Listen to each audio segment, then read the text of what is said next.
Hey guys, good morning, welcome back to my channel. আর এখন বাজে হচ্ছে সকাল 10:40। আর আজকের ব্লগটা এখান থেকে শুরু করছি। আর ওই যে দুজনে দেখো মানে কী করছে, এদিকে দেখো ধুলো বালি ঘেটে বিছানার উপরে বসে আছে, সঙ্গে এই যে বড়জন মানে ফোন দেখছে আর কি। তো ভাত বসিয়েছে, আমি কাপড় কাচ্ছিলাম, এতক্ষণ কাপড় কাচ্ছিলাম, গুবরুর জুতোগুলো পরিষ্কার করে দিলাম। তো ওকে বললাম তুই ভাতটা বসিয়ে দে, তো ভাত বসিয়ে দিয়েছে। এখন আমি রান্না করবো। আর মার রাত্রে মানে কী বলবো, আর বিকেলবেলার থেকে শরীর একদমই ভালো না।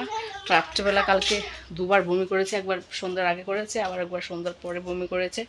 তারপরে তো ওই ওষুধ এনে দিলাম, ওষুধ খেয়ে বমির ওষুধ, জ্বরের ওষুধ এনে দিলাম, তারপরে খেয়ে দে। তো বমিটা তো কমেছে, কিন্তু জ্বরটা কমেনি, জ্বরটা আছেই, হালকা হালকা না, মোটামুটি ভালোই জ্বরটা আছে। এমন বললো কেন? তো কিছুই খেতে যাচ্ছে না আর কি, সকলকে সব তিতা তিতা লাগে মুখের মধ্যে। তো ভাত বসিয়েছি, নিলাম তো। আর ব্যাপার হচ্ছে, আর আমাদের হয়ে গেল নিরামিষ, ওষুধ পড়ে গেল। তো সকালবেলায় মানে খবরটা পেলাম আজকে।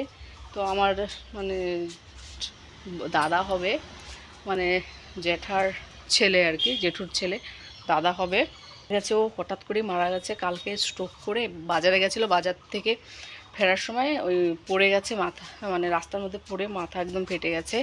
তো স্ট্রোক করেছিল, তো ওখানে স্পট ডেট সাথে সাথে মারা গেছে। তো আমরা খবরটা পেলাম।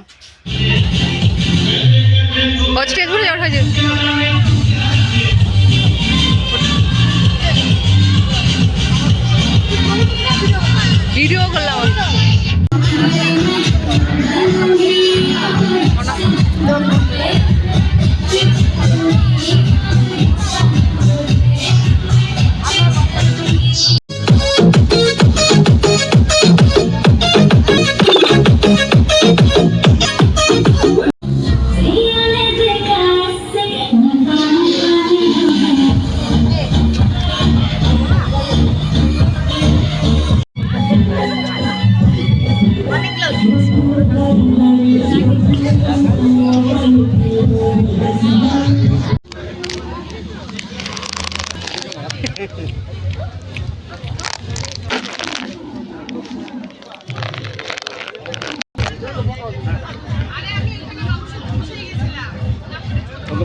না না, দিও না, কাটা খাইতে পারবো।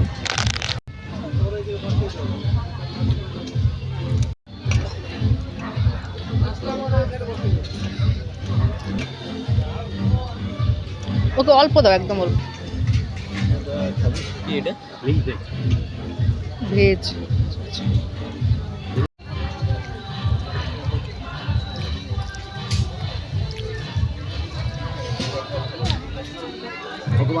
না না, আমি